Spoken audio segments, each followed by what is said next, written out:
రాధా ఇదేంటి ఏడుస్తున్నావు? ఉప్మా చేశానండి. ఉప్మా చేస్తే ఏడుపందుకే?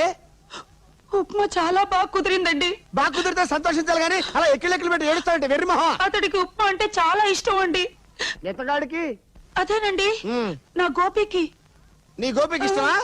విజిటింగ్ కార్డు ఇచ్చారుగా, అడ్రస్ వెతుక్కుంటూ వెళ్ళి చక్కరేసుకొని తినిపించినా పో. ఛీ, నేను పతివ్రతనండి. నేను ఒంటరిగా వెళ్తే అతను ఏదైనా తుండ్ర పని చేస్తాడు. అప్పుడు నేను కాదనలేను. అందుకని మీరే వెళ్ళి గోపికి ఇచ్చేసరండి. రాధా, ప్రపంచ చరిత్రలో నాలాంటి దరిద్రమైన భర్త ఎవరికైనా ఉంటాడంటావా? నీ మాజీ ప్రియుడికి నేను ఉప్మా తీసుకెళ్లి ఇచ్చిరావాలా? అలా చేస్తే ఎవరుకుంటారు తెలుసా? చిచ్చి నేను ఇచ్చిరానంతే. మీరు వెళ్ళకపోతే నేను వెళ్తా.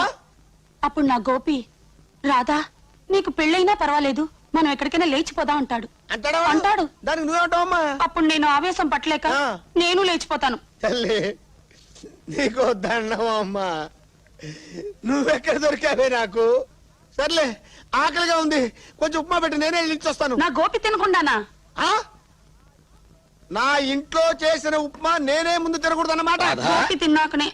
రాధా, గోపి ఎందుకు నీ చేత ఉప్మా చేయించుకొని తినాలనిపించి వచ్చేసాను. అరే, నీకోసం నేను ఉప్మా చేశాను గోపి. ఏంటి, నేను అక్కడ తలుచుకుంటే నీకు ఇక్కడ ఎలా తెలిసింది రాధా? ప్రేమికులకి అలాగే తెలుస్తుంది. దీన్ని ఏమంటారు? ఉప్మా ప్రేమంటారా? అలాగా? మీ మొహాలు తగలయ్యా. కట్టుకున్నవాడిని నేను ఇక్కడ ఉండగానే డైరెక్ట్ గా మాట్లాడేసుకుంటారా? ఇండైరెక్ట్ గా మాట్లాడుకుంటే ఒక అందం.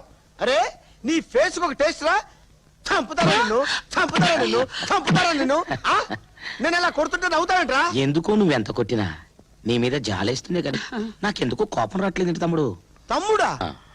ఏ రకంగా నేను నీకు తమ్ముడిరా? నీ భార్యకు గతంలో నేను ప్రియుణ్ణి గనక. ఆగండి, ఏమిటిది?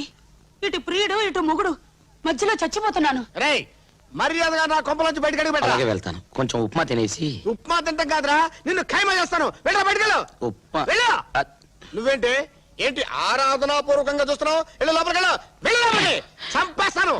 నువ్వెక్కడ దొరికావు నాకు? నువ్వేంట్రా? వెళ్ళి బయటకెళ్ళు. అలాగే వెళ్తాను. కొంచెం ఉప్మా తిని వెళ్ళు బయటకెళ్ళు.